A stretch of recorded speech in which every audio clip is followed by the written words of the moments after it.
Welcome everyone to another video of Vinyl Addict. This is Chili, and today I'm going to give you guys my thoughts on the new Ozzy album. Now, I recently did an unboxing of this, and this is the one that comes in a little package, a little box, and it has the comic book, and it's colored vinyl other than just the regular black vinyl. It's a double vinyl. And first of all I could say about this is that before getting into really in-depth deep dive on this, it is a great album. But before that, don't forget to hit the like button, subscribe, and share. Let's get into this. Patient number 9, it sounds like a greatest hits. And it sounds like a real solo album by Ozzy.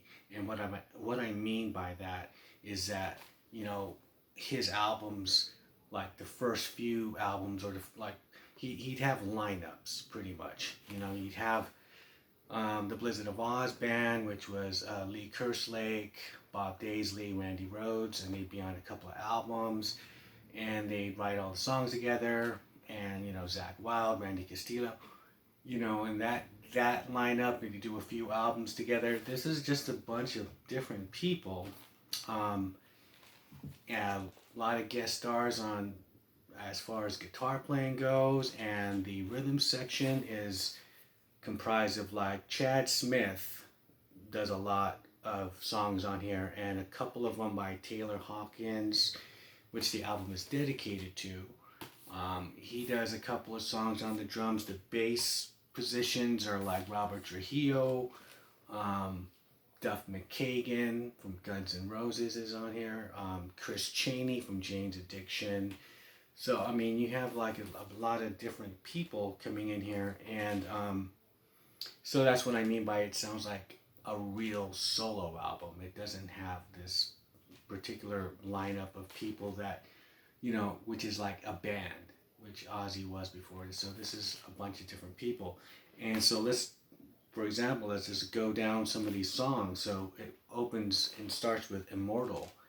Now that features Mike McCready of Pearl Jam on lead guitar duties, and it's a great opening track. Trying to tell you, like, even though after he's gone through all this shit, you know, just the operations and everything, he's immortal. He's still here. He's back. You know what I mean?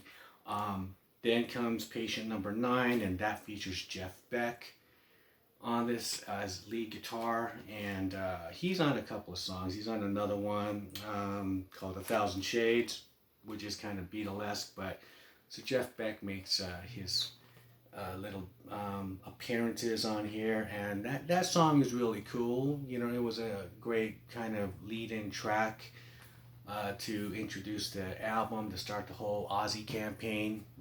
And you know, Ozzy has been like doing some appearances. He played with Tony Iommi, because he's on this album from Black Sabbath, and he's done that was in like Birmingham, England, their hometown. And they also Ozzy's also done the NFL kind of halftime show, so he's kind of putting himself out there, and he's, you know, he's got that operation. His neck is great, and you know, and he sounds good.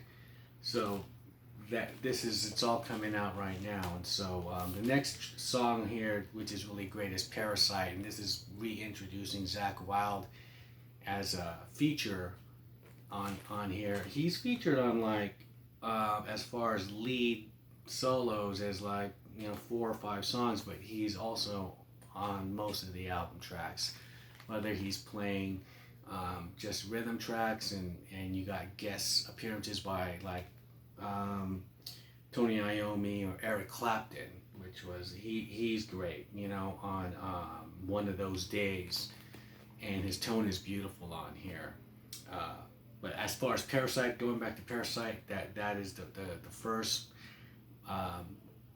riff that you hear with Zakk Wylde, you know, and it's just it's great because it's just bouncy. It's just that whole thing, that whole vibe of Zakk Wylde with Ozzy, that chemistry that, you know, when they get back together, it's just like you know, it's like easy for them to come up with shit that rock, you know. We're going back to now the Tony Iommi songs, No Escape From Now and Degradation Rules. Now, they sound like Sabbath songs, of course, but actually they sound better than what Rick Rubin was doing with Ozzy and Tony Iommi for the 13 album from Black Sabbath. Um, he was pretty much trying to remake the Paranoid album with those four, and those four didn't, or those three, it wasn't Bill Ward in it, but they were just like, we did that already, and they were kind of bumping heads, and they were Rick Rubin would give them like vintage gear, would bring in vintage gear of how they made the first couple of albums, and Tony is like, we did this shit already. This guy, Andrew Watt, who produced the album, he also has done like some pop stuff, everything from Justin Bieber to Rob Zombie. His take on having them, just be them, like it does sound like kind of Sabbathy, of course, but it's in a different, presented in a different package, in a different way, and it's just really fresh. He's not trying to sound like the old albums which Rick Rubin was doing, and it works with this, especially like on Degradation Rules. There's some harmonica back in there, like The Wizard, and from the first Sabbath album, and even the chorus has those chords. It's kind of arranged in a sense where it sounds like The Wizard on the chorus of that on this song. And so, but it's done, in a very 21st century way, of Iommi and Ozzy today. So it's not just, okay, let's just get all nostalgic. No, they're pushing it forward, and it sounds really good. And back to that, one of these days is great because of Eric Clapton, because we haven't heard Eric Clapton in a hard rock setting and since Cream, and so it's really cool to hear him back with this kind of sonic heaviness behind him, because of what we were used to hearing when we only heard it on Cream, when they were like really heavy and everything. So to hear Eric Clapton in this is really good.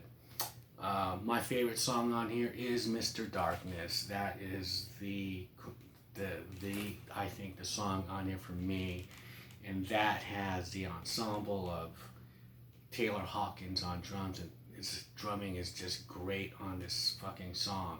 It's like him and Robert Trujillo, right? Is the basis on this song, and Zach and Robert were BLS before, and they were also in the Ozzy band too. They played together on the live Budokan album, and DVD. So they're really tight on this, but wow, it was just like Taylor was always in the wrong band. It seems like it's perfect fit with Parasite, that song, and he's on that with Zach, and Mr. Darkness. Great track. Now, as far as Chad Smith goes on the drumming, the one that he does really great is Degradation Rules with the Sabbath, Iommi, Ozzy thing with the Wizard I was just mentioning. It seems like he really stepped in and just assumed that heavy rock sound. I mean, not the chicken foot stuff, not, the chili pepper stuff, but, the mindset of, being in a Iommi kind of heavy, metal rock sound. He just does it, what I mean? And he kind of like is really good at just being a chameleon. Other than the bands that he's in, he's also a session head, and he's played on Dixie Chick albums, where he would go in there and just like, he could just lay down country tracks and just, and he's amazing. And I think this is the best song he did on this album, is the Degradation Rules with Ozzy and Iommi.